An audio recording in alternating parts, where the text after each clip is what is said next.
गायत्री महामंत्र एक बार मेरे साथ दोहराओ। ओम भूर्भुवः स्वः तत्सवितुर्वरेण्यं भर्गो देवस्य धीमहि धियो यो नः प्रचोदयात्। कल उपासना के लाभ के बारे में आपको बताया गया था।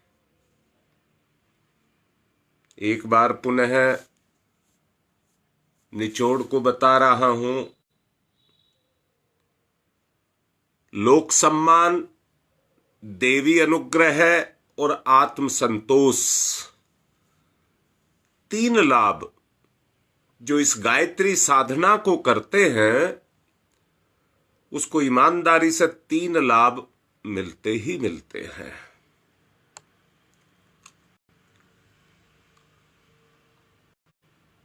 सोच करके देखो, हम परमात्मा की संतान हैं, उसके अंश हैं। क्या उसके दरबार में हम दरिद्री बनकर के गिड़गिड़ाएंगे?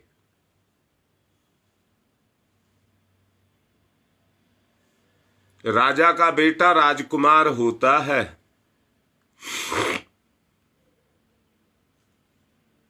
उस राजा की भी वो शान होता है।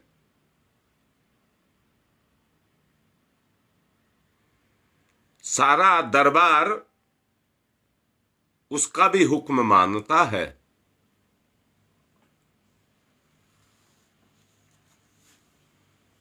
आज हम इसी उस पर उपासना के दूसरे चरण को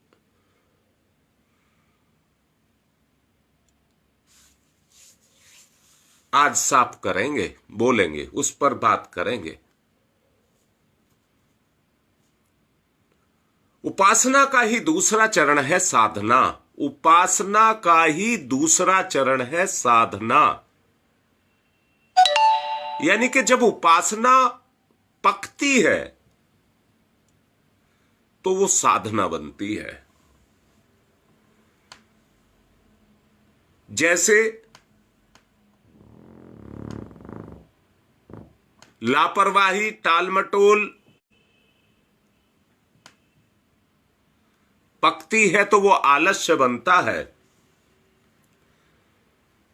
ऐसे ही जब हमारी उपासना पकती है तो वो साधना का रूप ले लेती है। साधना अर्थात अपने अंतरंग और बहिरंग जीवन को पवित्र और प्रखर और प्रमाणिक बना लेना।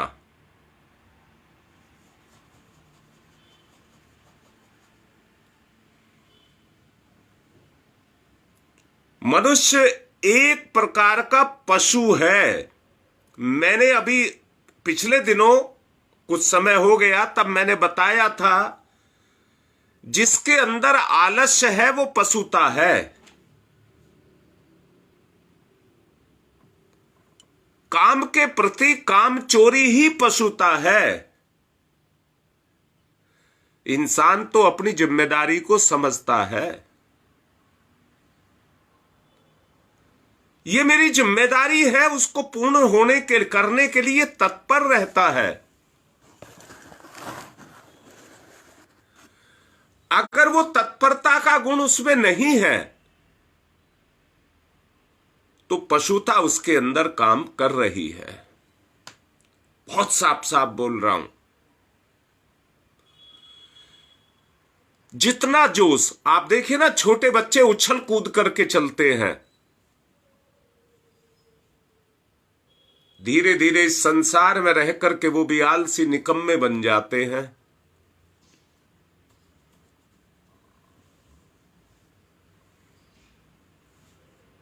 हमें अपने निकम्मेपन को हटाना होगा। और मैंने अभी आपसे कहा, जीवन साधना का मतलब ही है पवित्रता, प्रखरता, अंतरंग और बहिरंग में प्रामाणिकता। जब ये आपके अंदर आने लग जाए आपकी अंतरात्मा इसको स्वीकार करने लग जाए, आप किसी भी जिम्मेदारी को टालने की अवस्था में ना रहें, अंदर की प्रेरणा हुई और तुरंत कर्म किया,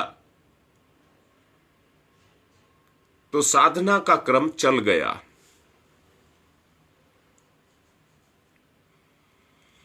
जन्म जन्मांतरों के जो सिंचित संस्कार हैं, वो जीव चेतना के ऊपर चढ़े रहते हैं, और जीव चेतना के ऊपर चढ़े रहने के कारण वो जड़ता पैदा करते रहते हैं।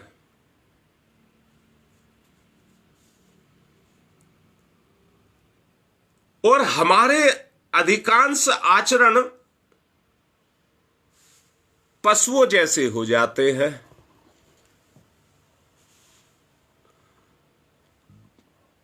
पशुओं जैसे हो जाते हैं। अनगढ़, उच्छृंखल, असभ्य और मानवीय गरिमा की दृष्टि से गए बीते, गए गुजरे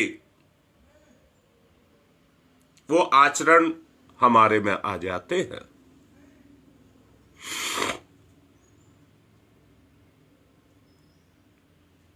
पिछले दिनों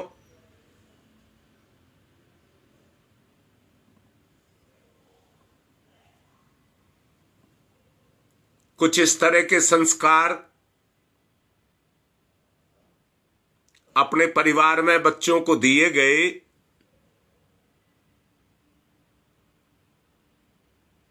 उनके मां बाप ये देख रहे होंगे वो बच्चे एक्स्ट्रा एनर्जेटिक हैं,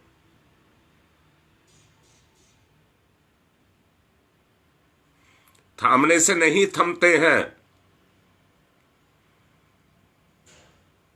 मैं ये बात इसलिए कह रहा हूं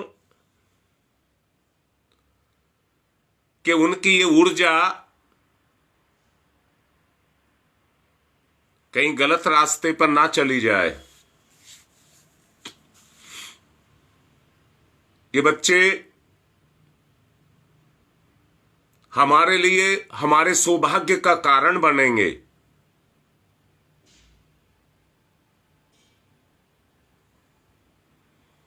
कल मैं एक बिटिया से बात कर रहा था, उसका फोन मेरे पास आया था, अपने बच्चे के जन्मदिन के बारे में मेरे से कह रही थी। उसको मैं यही बात समझा रहा था कि इन प्रतिभाओं को सही रास्ते पर लगाया जाए।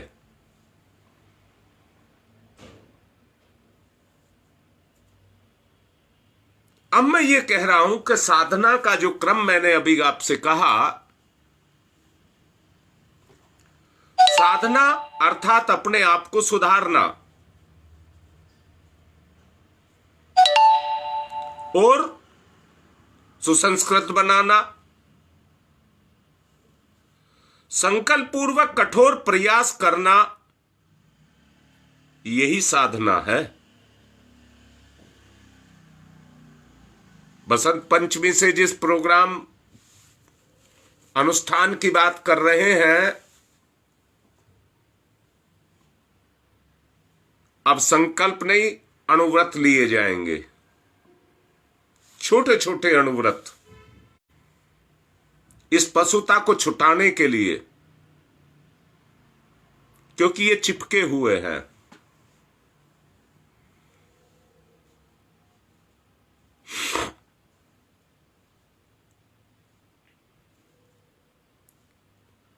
बिखराव को, चंचलता को, उद्दंडता को केंद्रीभूत करना और मर्यादा के बंधनों को अपने जीवन में बांधना।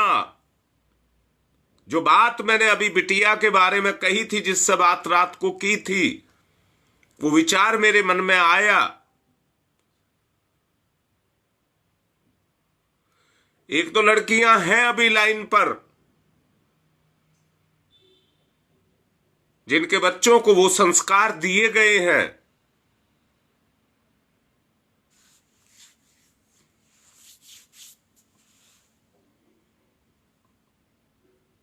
वो प्रतिभाएं हैं, बिखराव से बचाना है, उद्दंडता से बचाना है।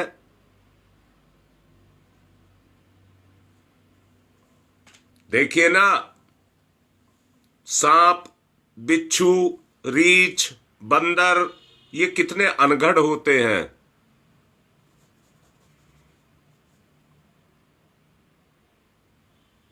बंदर कितने उछलते हैं। कोई चीज लर्जने लग गई तो उस पर झूलते हैं, उन्हें बड़ा सुख मिलता है, पर उन्हें नहीं दिखता कि ये चीज टूट जाएगी, इसलिए वो अनगढ़ होते हैं।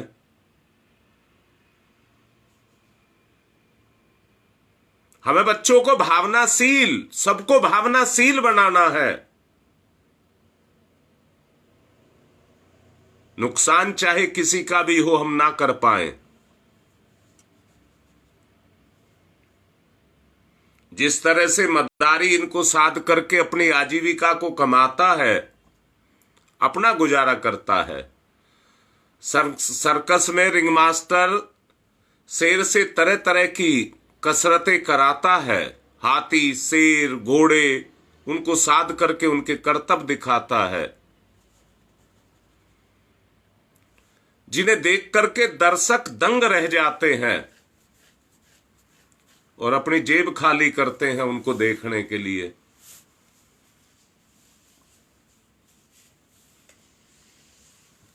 सपेरा सांप को कैसा खेल कराता है।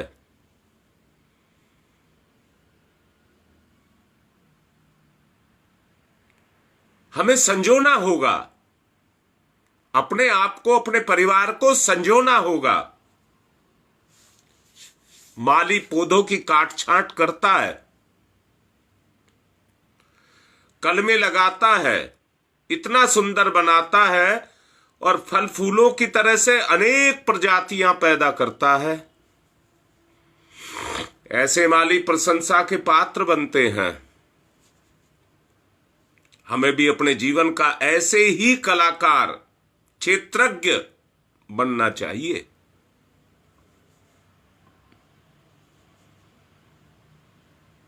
सोचिए,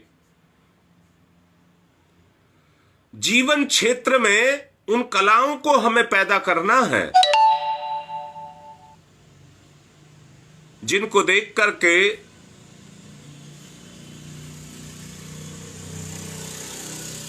दूसरों के मन में भी वो उमंग पैदा हो जाए। वो उमंग पैदा हो जाए, हमें उसको पैदा करना होगा।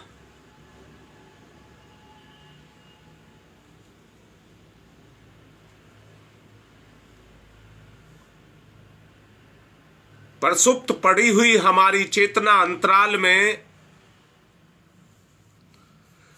निष्क्रिय अवस्था में पड़ी रहती है और अनेक विभूतियां जो हमारे अंदर हैं,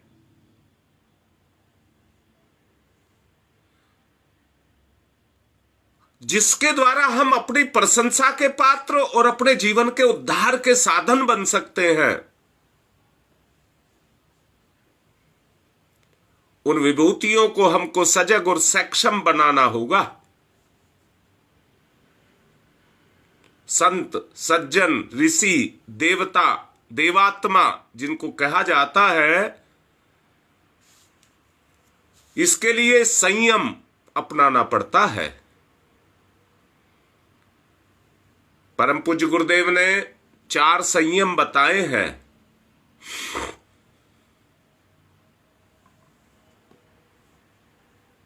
इंद्रिय संयम, समय संयम, मन का संयम और विचारों का संयम, अर्थ का संयम।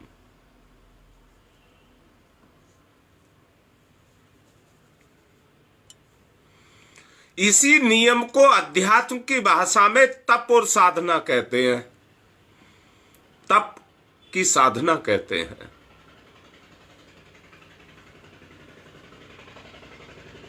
सिंचित कुसंस्कारों और आदतों से लड़ पड़ना और उन्हें अनगढ़ धातुओं को गला करके उपयोगी उपकरण के रूप में ढाल देना,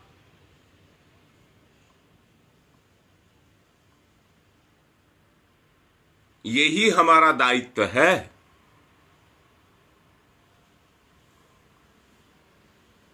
प्रकृति सब कुछ हमको देती है, मिट्टी में मिली हुई धातु भी देती है तो कोयला भी देती है।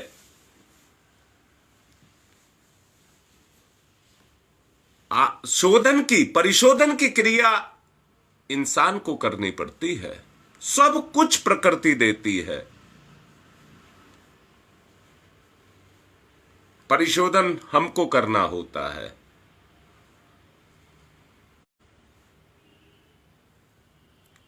तपने का अर्थ है तपाना, गर्म करना।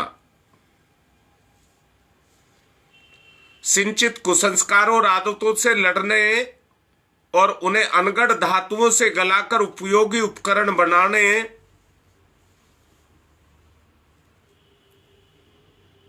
की जो प्रक्रिया है वो तपाने से शुरू होती है। मिट्टी कच्ची होती है, बर्तन बना करके तपाना होता है।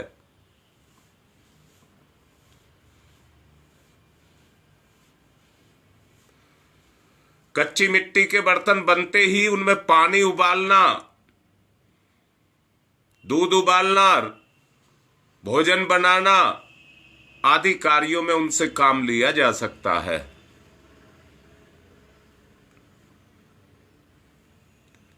हमारा कच्चापन हमारी कमजोरी है। हमारा कच्चापन ही हमारी कमजोरी है। अब आप बताइए, तब साधना के द्वारा अपनी कमजोरी को मिटाना क्या आवश्यक नहीं है?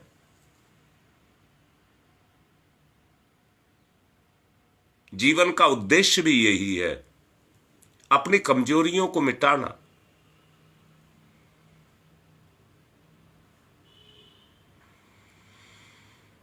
पानी को उबालने से शक्ति पैदा होती है भाप के रूप में।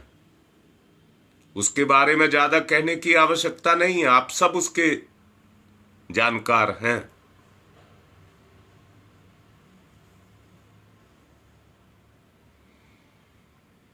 आदतों को बदलना, अनुपयुक्त चिंतन रुझान को बदलना और उनके स्थान पर उच्च स्तरीय प्रवृत्तियों को पैदा करना, अपने से अपना कायाकल्प करना है।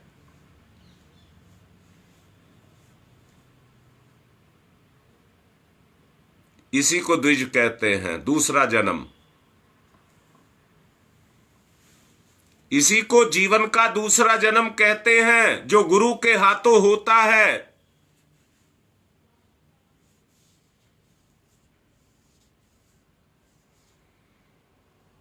इस द्विजत्व को धारण करने के लिए, अणुव्रत और अनुव्रत को पूर्ण करने के लिए संकल्प किसका? उपवास का, ब्रह्मचर्य का, ये संकल्प लेने पड़ते हैं। भीतरी महानता को पैदा करने के लिए अपनी कमजोरियों से लड़ना पड़ता है। जो जितना निर्मल पवित्र बन सका, चिंतन और चरित्र की मर्यादाओं को शिकंजे से जो कसा हुआ है कुम्हार के आवे की तरह पक सका, तो समझना चाहिए कि घर में रहने वाला तपस्वी अपने घर को ही तपोवन बना देता है।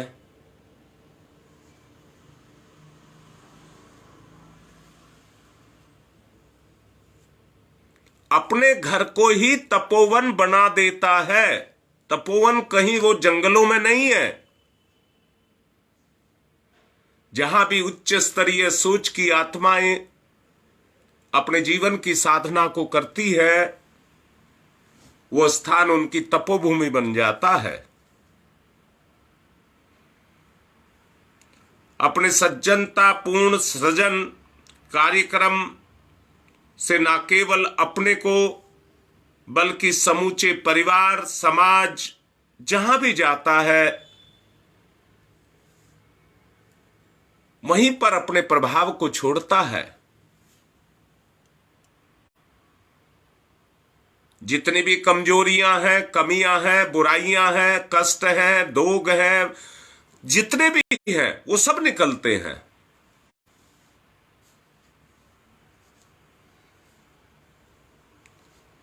इसी सुसंस्कारिता के ढांचे में अपने आप को ढालना तप कहलाता है। साधना ही तप है। दोबारा से कह रहा हूं, कोई व्यक्ति जप करता है, उपवास करता है, तो उसके पीछे जो उसका त्याग है वो तप है। परंतु यहां एक बात कहूंगा, उपवास का मतलब अपनी इच्छा पर कंट्रोल करना, अनशन करना नहीं, भूखा मरना नहीं, अपनी इच्छाओं को संयमित करना, वो तप है। हम गलती क्या करते हैं, इतनी माला का जप कर लिया, इतना भोजन कम किया,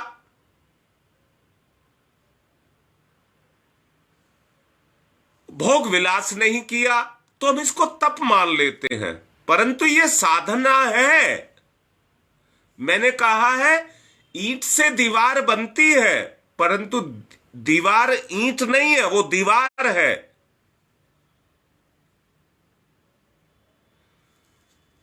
व्रत से संकल्प बनता है, आचरण में आई हुई उन खूबियों को, विभूतियों को जिससे जागृत किया जाता है, उसी को तप कहते हैं। हम क्या सोचते और क्या समझते हैं, केवल इतने को कि हम जो कुछ दैनिक क्रियाएं कर लेते हैं उन्हीं को तप समझते हैं। नहीं, जैसे बर्तन को रोज मांजना पड़ता है, हम जिस जीवन को जीते हैं, जीवन को जीने के साथ साथ समाज के प्रभाव से अनेक तरह के विकार इसमें पैदा होते हैं।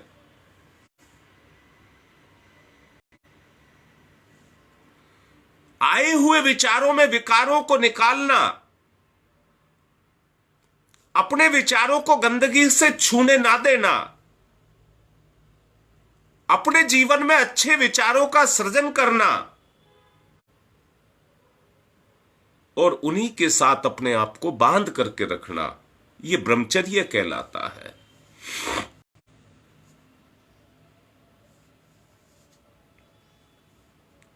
सच जानना, जिसका उद्देश्य आत्म सुधार, आत्म विकास, आत्म कल्याण, वही तपस्वी है। परंतु जो किसी कामनाओं को, स्वार्थों को रख करके करता है, वो केवल उसकी औपचारिकता पूरी करता है, उसका लाभ उतना नहीं मिलता है। तप के द्वारा अपनी पात्रता का विकास करना होता है।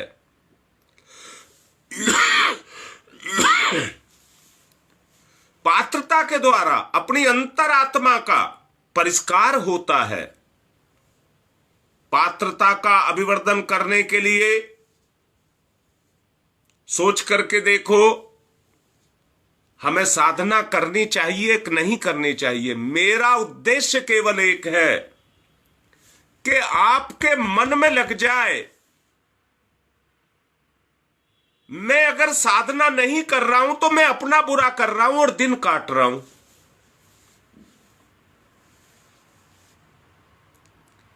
रोटी खाना, सांस लेना, पानी पीना जिस तरह से मेरी आवश्यकता है,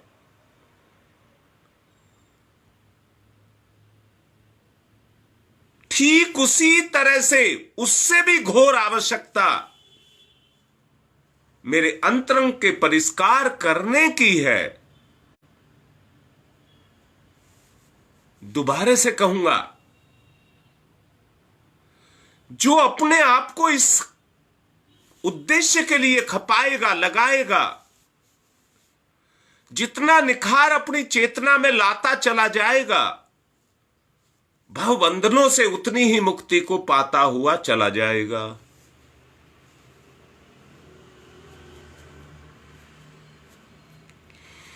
पात्रता के अभिवर्धन के लिए हमें साधना करनी ही चाहिए।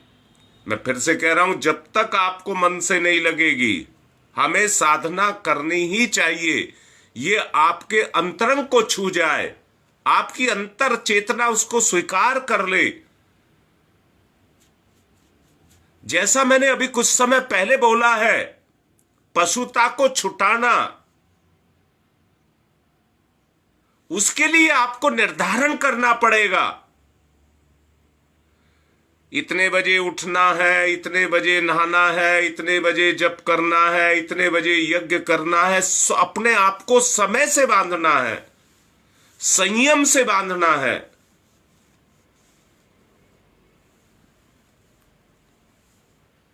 विचार बंधेंगे तो संयम शुरू होंगे, पात्रता का विकास होगा।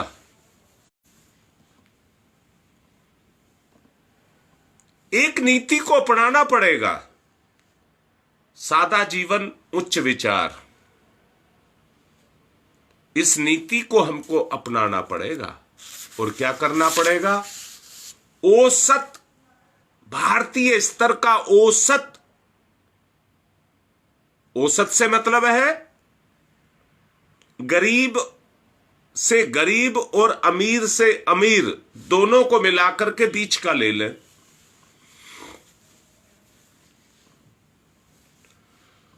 उस स्तर का निर्वाह हमको करना चाहिए,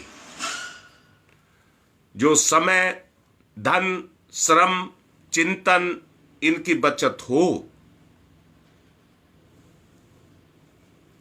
आदमी अपने सुख के लिए,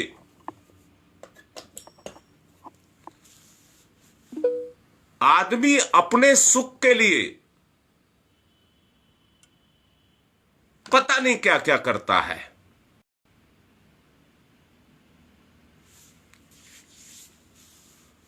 परंतु हमें सुख के लिए नहीं, उससे मानसिक विकार पैदा होता है। संयम के द्वारा उसी चीज को आप स्वार्थ में पैदा कर रहे हैं, उसी चीज से, उसी सुख से आप स्वार्थ पैदा कर रहे हैं। हमें संतुलन पैदा करना है।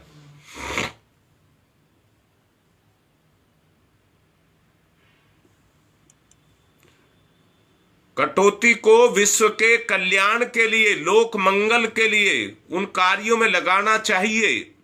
जो कटौती करके अपने से बचाया है, उसको वहां लगाना चाहिए। इसी को पुण्य कहते हैं, इसी को परमार्थ, इसी को आराधना भी कहते हैं।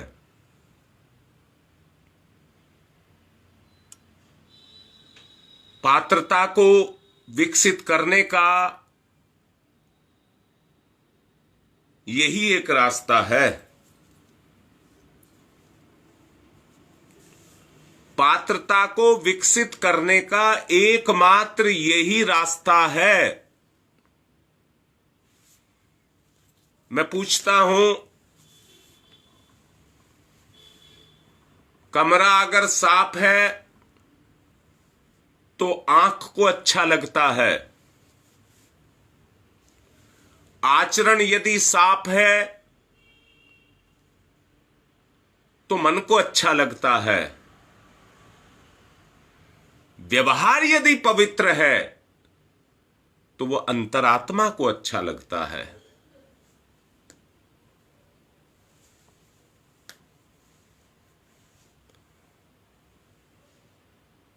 और अगर तीनों है,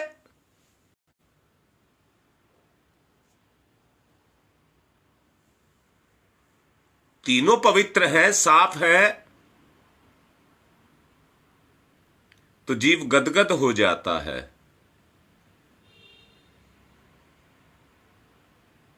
हमें अपना समय, श्रम, चिंतन, मैंने पिछले दिनों आप लोगों से कहा था कि हमें अपने जीवन के लक्ष्य का निर्धारण करना होगा।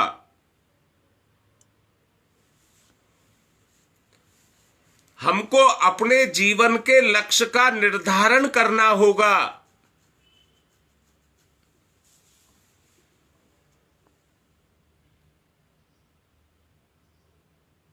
उद्देश्य जब उस निर्धारण में जाकर के खपेगा तो उद्देश्य पूर्ण होगा।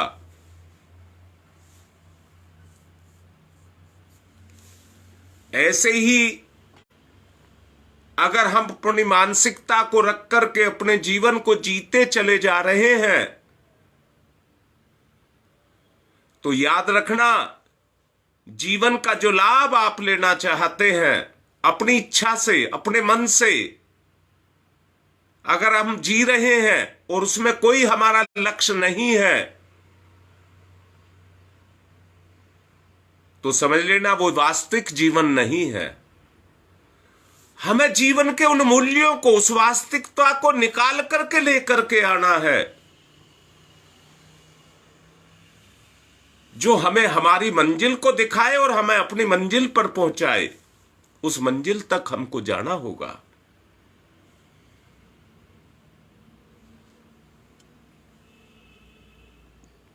जीवन आपका है, इसको सुखी, समुन्नत, प्रगतिशील बनाना आपकी जिम्मेदारी है।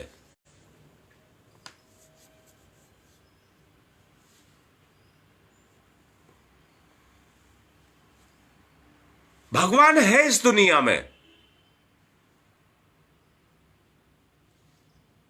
परंतु प्रकट वो आपके अंदर ही होगा और कहीं प्रकट नहीं होगा। अगर वो प्रकट होगा तो आपके अंदर ही प्रकट होगा, आचरण में प्रकट होगा। उसी को हम साधना, तप उसी को कहते हैं। जितना तप हमारे अंदर सक्रिय, हमारे जीवन में जितना तप सक्रिय होता चला जाएगा, इंसान के अंदर उतना ही परमात्मा प्रकट होता हुआ चला जाएगा।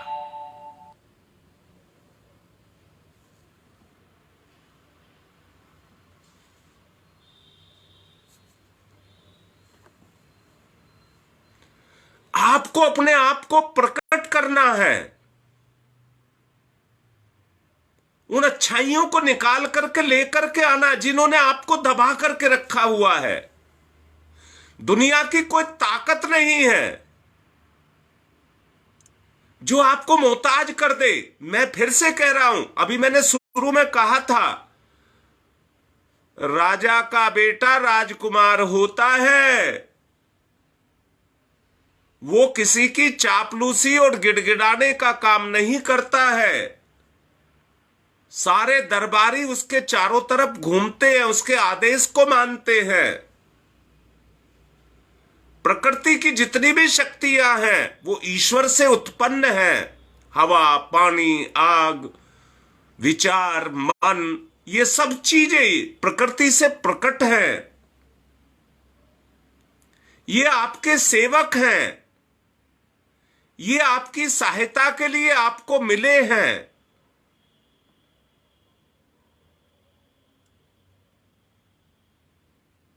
आपको इनका लाभ उठाना है।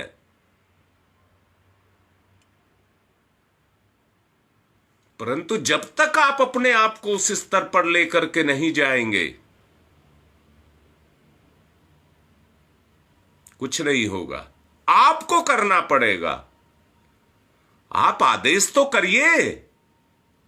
आप अपने ही किसको, मन को, बुद्धि को, इनको आदेश तो करिए। ये आपकी आज्ञा का पालन करेंगे। मैं फिर से कह रहा हूं, राजकुमार का अपने महल में चलती है, परंतु उस राजकुमार के बारे में बताइए जो महल की मर्यादाओं का पालन नहीं करता है, तो फिर दरबारी भी उससे ठिठकोली करते हैं।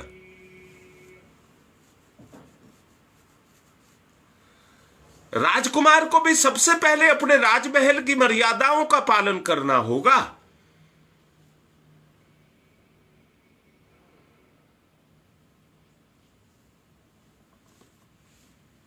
इसलिए भगवान ने आपको राजकुमार पैदा किया है। आप मर्यादाओं को भगवान ने जो हमारे ऊपर लगाई है, उस परम सत्ता ने लगाई है, उनको हमको मानना ही चाहिए।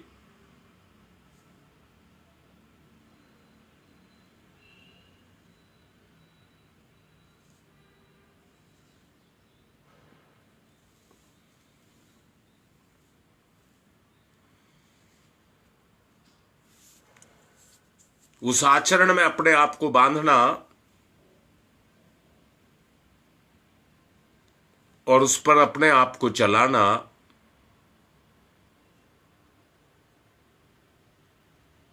यही हमारा दायित्व है।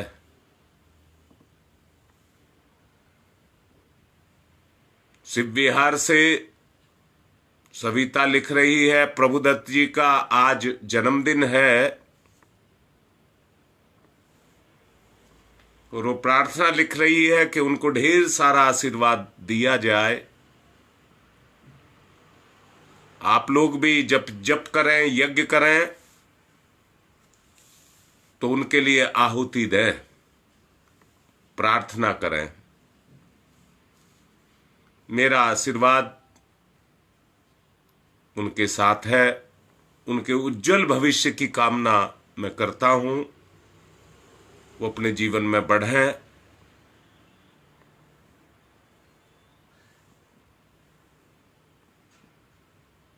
आज की बात समय पूरा हो रहा है,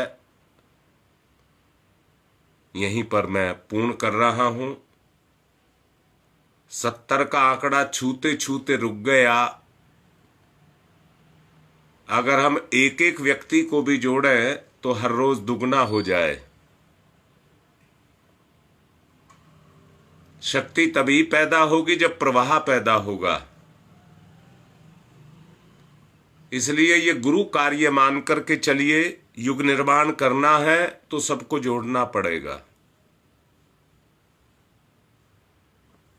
आप सबसे प्रार्थना है कम से कम एक एक फोन को और जोड़ें और निरंतर जोड़ते रहें। जहां जाएं प्रभु कार्य हर कोई करे, गुरु का कार्य हर कोई करे। सहयोग सहयोग सहयोग, यही बात कही जा रही है। इस कार्य को हर कोई करे। और आपसे कह रहा हूं, पशुता मैंने कहा है, हमारा निकम्मापन ही हमारी पशुता है। आदमी की कोई लाचारी नहीं होती। आदमी जो करना चाहे वो ही होगा, उसको कोई नहीं रोक सकता। कई बच्चे कहते हैं हमारे बच्चे स्कूल जाते हैं या दूसरे काम करते हैं जो अभी है, क्या उनके बच्चे स्कूल नहीं जाते हैं? वो अपनी तैयारी उस तरह से करते हैं 40 मिनट मुझे निकालने ही निकालने हैं। सब कुछ संभव है अगर मन है तो।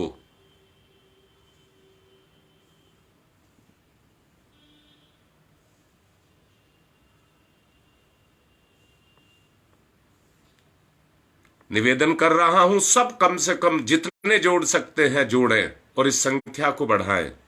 सैकड़ों में ले जाएं, हजारों में ले जाएं।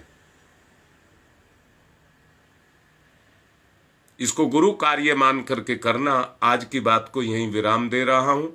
ओम शांति ही शांति ही शांति ही।